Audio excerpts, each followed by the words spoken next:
Hello, curious minds. Welcome to this intellectual journey. Today we're going to dismantle one of the most deeply ingrained ideas in the history of world literature. One of those truths we all take for granted, but which hides a fascinating secret that completely redraws the map of human creativity. Prepare for a discovery that will leave you thinking. If I were to ask you what is the world's first modern novel, most, almost without hesitation, would respond with a monumental work, a pillar of Western culture. You'd probably think of a certain knight from La Mancha who battled windmills, believing them to be giants. A logical and very widespread answer. But what if I told you that answer, though popular, is off by more than 600 years? What if the true first novel, with a psychological complexity that the West would take centuries to achieve, wasn't born in Spain, but in Japan of the distant 11th century? This is the secret of the tale of Genji.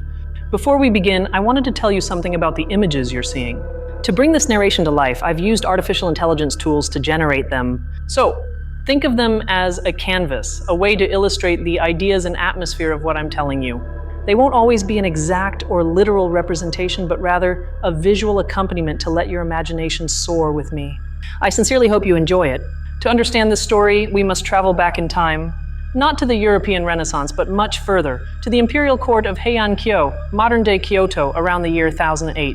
While stone castles were being built in Europe and monks were copying religious texts in Latin, a culture of almost unimaginable sophistication flourished in Japan. Life at the Heian court was an art in itself.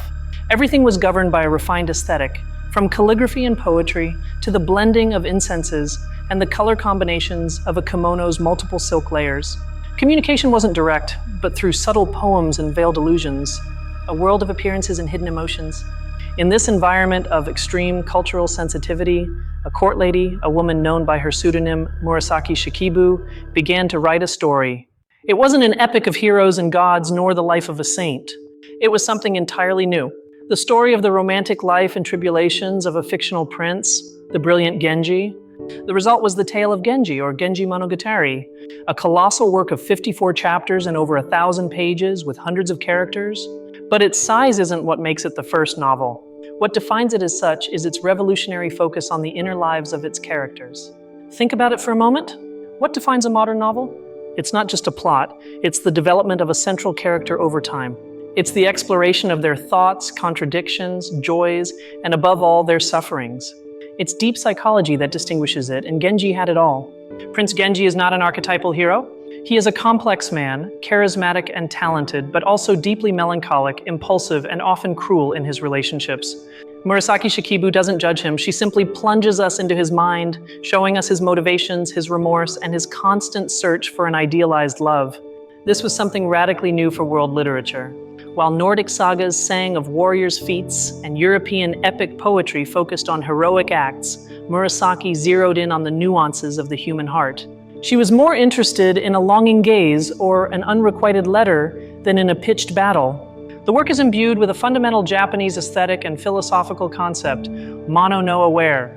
This phrase is difficult to translate, but it refers to a gentle sadness or melancholy at the ephemeral beauty of things. It's the awareness that everything, no matter how beautiful, is destined to disappear. It's the feeling of autumn. This feeling, mono no aware, permeates the entire novel. We see it in the fleeting beauty of the seasons, which mark the passage of time in Genji's life. We feel it in lost loves, in nostalgia for the past, and in the serene acceptance of impermanence. It's an incredibly mature and poetic worldview. The novel explores incredibly complex emotions. For example, jealousy. It's not presented as a simple vice, but as a destructive and painful force that consumes the female characters trapped in a polygamous system.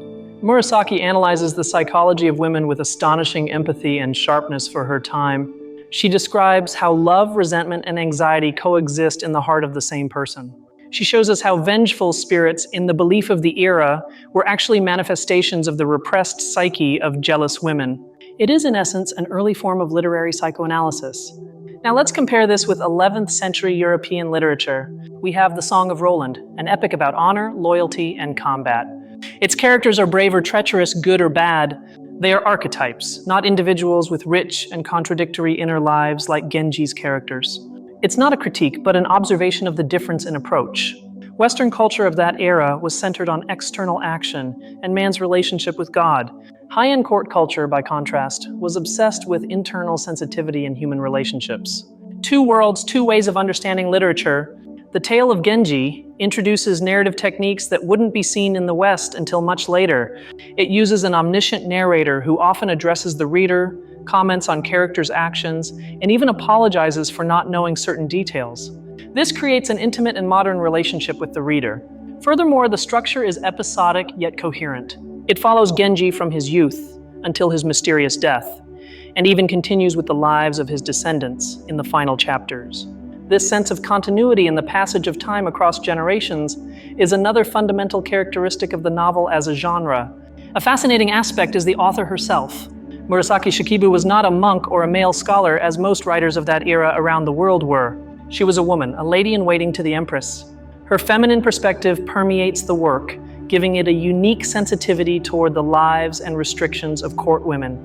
She wrote in hiragana, the Japanese syllabary considered women's writing, as kanji, the Chinese characters, was reserved for official documents and serious texts written by men. Ironically, this supposedly minor script became the vehicle for the greatest literary work of its era. So why isn't The Tale of Genji universally recognized as the first novel? For centuries, it remained isolated in Japan. It wasn't until the 20th century that it was fully translated into English, opening the eyes of the West to this literary gem that had existed in the shadows for almost a millennium. Western literary tradition developed independently, evolving from epic and chivalric romance to eventually arrive at the psychological novel with authors like Madame de Lafayette in the 17th century or Richardson and Rousseau in the 18th. They reached the same conclusions, but much later. Consider the novel La Princesse de Clèves from 1678, often cited as the first European psychological novel. It's a masterpiece that analyzes a woman's inner conflict between duty and passion. It's brilliant, but Murasaki Shikibu explored those same conflicts 670 years earlier. Genji isn't just a historical curiosity, it's a living, vibrant work of art. Its influence on Japanese culture is immeasurable, comparable to Shakespeare's in the English-speaking world. It has inspired countless paintings, plays, films, and even manga and anime. It remains a cultural pillar. Reading Genji today is a strange and wonderful experience. It transports us to a completely foreign world, with customs and values very different from our own. Yet the emotions it portrays, love, loss, ambition, jealousy, melancholy, are universal and timeless. We connect with Genji across 1,000 years of history. The novel teaches us that introspection, the interest in the complexity of the human mind, is neither a modern invention nor exclusively Western. It's a fundamental drive of human creativity that found its first great expression in the pen of a Japanese court lady at the dawn of the second millennium. It forces us to readjust our literary timeline. The starting point isn't Cervantes in 1605. The true origin, the moment when fiction turned inward to explore the soul, occurred in Kyoto around the year 1008. It's a shift in perspective that gives Japan the place it deserves in the history of the novel. The main character, Genji, is nicknamed the Shining Prince for his almost superhuman beauty and talent. But Murasaki's genius is in showing the cracks in that perfect facade.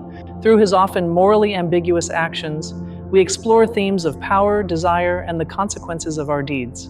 Nature plays a crucial role in the novel, not just as a backdrop, but as a direct reflection of the characters' moods. A storm can represent an emotional crisis. The full moon can symbolize a moment of clarity or yearning, and cherry blossoms, of course, the beauty of the ephemeral.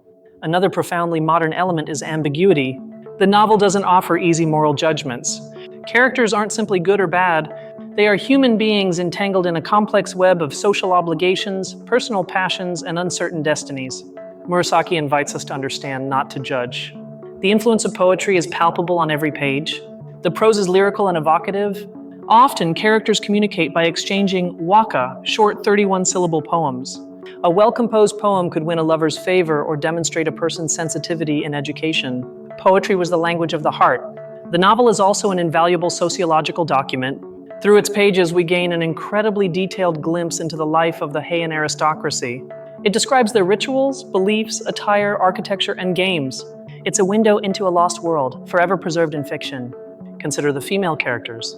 From the jealous Lady Rokujo, whose spirit torments her rivals, to young Murasaki, whom Genji abducts and raises to be his ideal wife, each woman represents a different facet of the female experience in that era. They are tragic, complex, and memorable characters. Eroticism in Genji is subtle and refined. Little is explicitly described. Romance is built through illusion, a kimono sleeve peeking from behind a curtain, the scent of incense on a letter, a poem exchanged in the darkness. It's a game of intellectual and aesthetic seduction.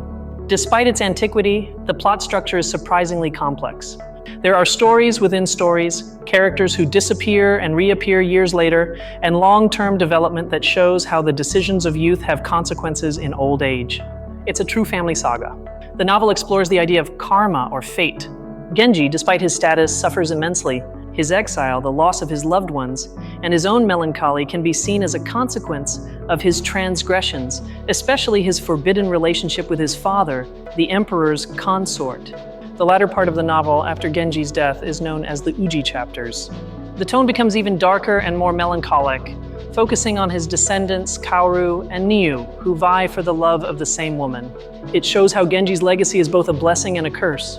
The book's ending is abrupt and enigmatic, leading many scholars to debate whether it's incomplete or if Murasaki intentionally designed it that way.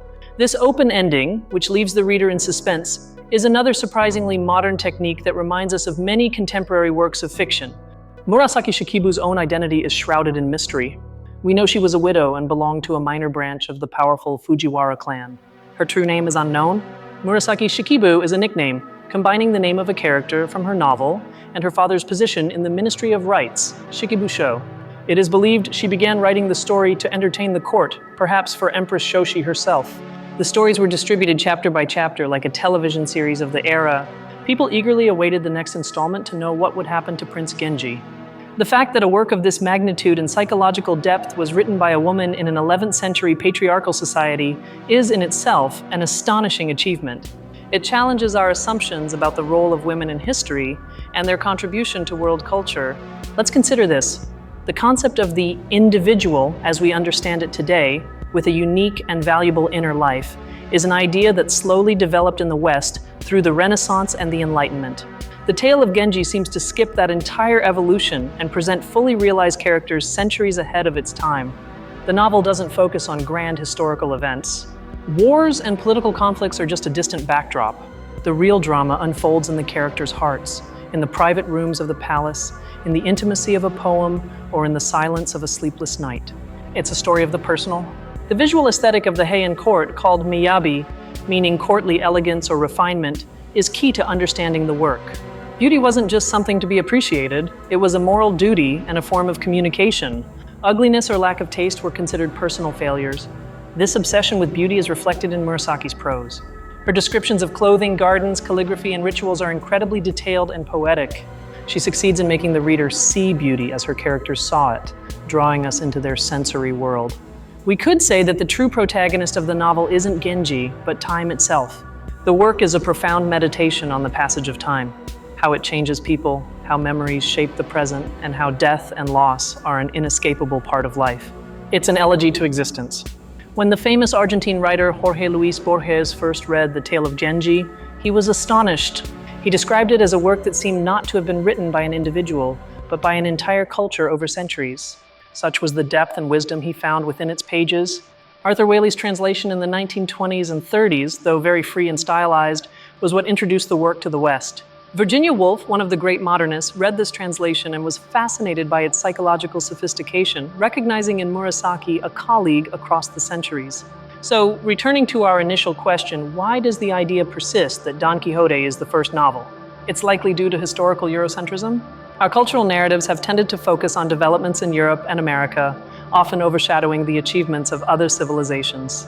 Acknowledging the tale of Genji doesn't diminish Cervantes' genius one bit.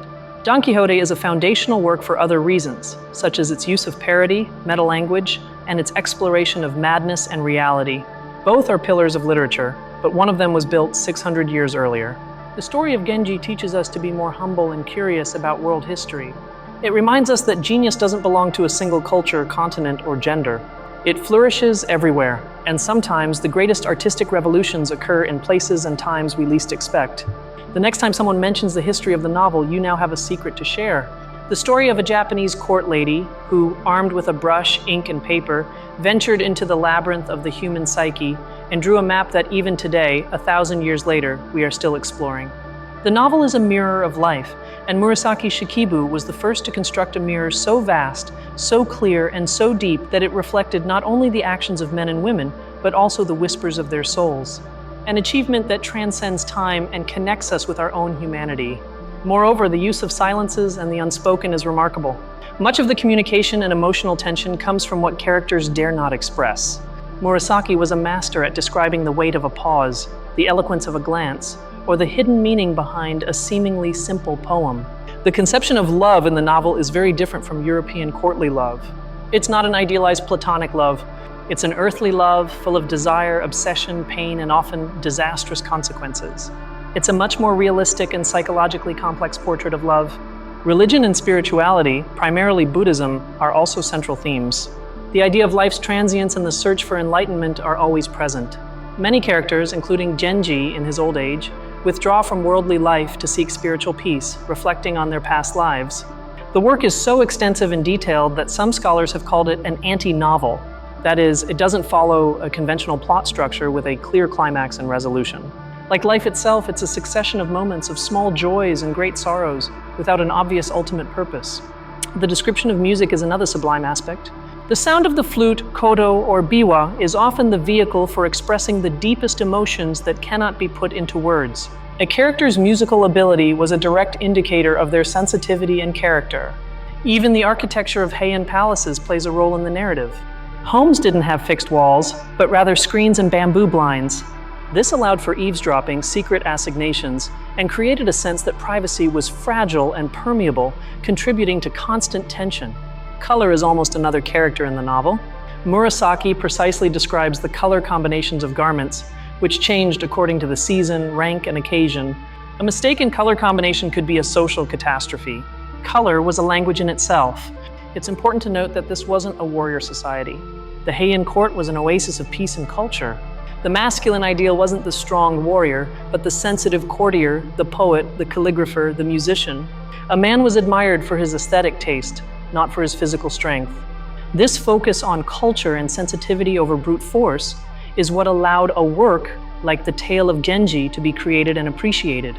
The environment was ripe for psychology and emotion to become the center of narrative art for the first time in history. The novel also contains elements of the supernatural, such as spirit possessions and ghosts. However, as we mentioned, these elements can often be interpreted as psychological manifestations of guilt, repressed desire, or jealousy. It's a very sophisticated use of the fantastic. Genji's legacy also shows us the importance of translation and cultural exchange. Without the work of generations of translators, this masterpiece would have remained a secret of Japan. It's a reminder that there are countless literary treasures waiting to be discovered by a global audience. The impact on Japanese aesthetics is so profound that there's a term, Genji-e, for paintings that illustrate scenes from the novel. These paintings, often on hand scrolls or folding screens, are some of the most important works of Japanese art and help cement the story in the national consciousness. In the end, what makes The Tale of Genji so revolutionary is its humanity. The characters, despite living in a world of silk and poetry 1,000 years ago, make mistakes, love desperately, feel envy, and search for meaning in their lives. They are, in essence, just like us. The novel doesn't just narrate the life of a prince.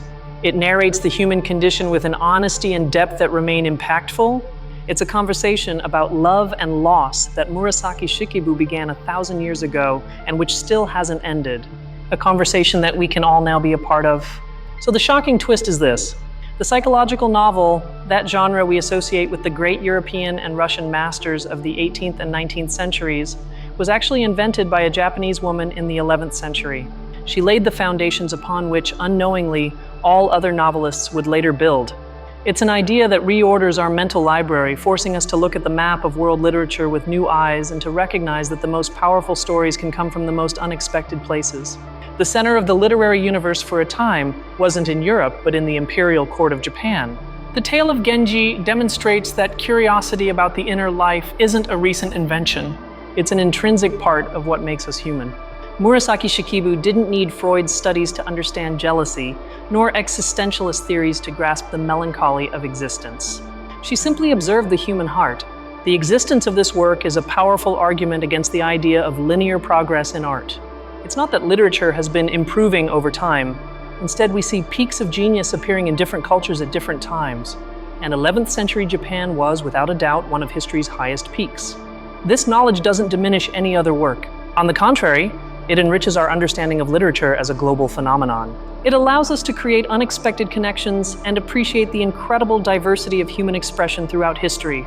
The tree of literature has roots all over the world. The next time you read a novel that moves you with its psychological depth, that makes you feel like you're truly inside a character's mind, remember Murasaki Shikibu. Remember that court lady who pioneered this art 1,000 years earlier in a world of dazzling beauty and complexity. She left us a gift. Not just a story, but a new way of telling stories. A way that values introspection, emotion, and the beauty of fleeting moments. A legacy that proves that the most powerful ideas have no expiration date and that a voice can resonate across centuries. The tale of Genji is proof that there's nothing new under the sun, and that the worries that keep us up at night today, the very joys that thrill us, were already explored with unsurpassed mastery by a brilliant woman in Japan a millennium ago. That is, simply put, astonishing. The journey through Genji is long, but it's an immersion into a completely different sensibility, one that can teach us to see the world, beauty, and sadness in a new way. It's more than a book. It's an education for the soul that has been waiting 1,000 years to be discovered by everyone. Thus, the conclusion is clear and inescapable. Humanity's first great novel, the ground zero of psychological fiction, is not a Spanish chivalric tale, but a delicate and monumental chronicle of the life and loves of a Japanese prince, penned by the hand of a woman of genius. I hope this journey into the heart of Japanese literature has been as fascinating for you as it was for me. Sometimes, the most incredible stories aren't the fictional ones, but those hidden behind the books we take for granted. There's a whole universe to discover on the world's bookshelves. Thank you from the bottom of my heart for joining me on this literary revelation, for your time, your curiosity, and your open mind. Discovering these historical secrets together is what makes this community so special. Your support is the engine that drives each of these intellectual journeys. If you enjoyed unraveling this mystery, don't forget to subscribe to the channel and hit the notification bell so you don't miss any of our future explorations.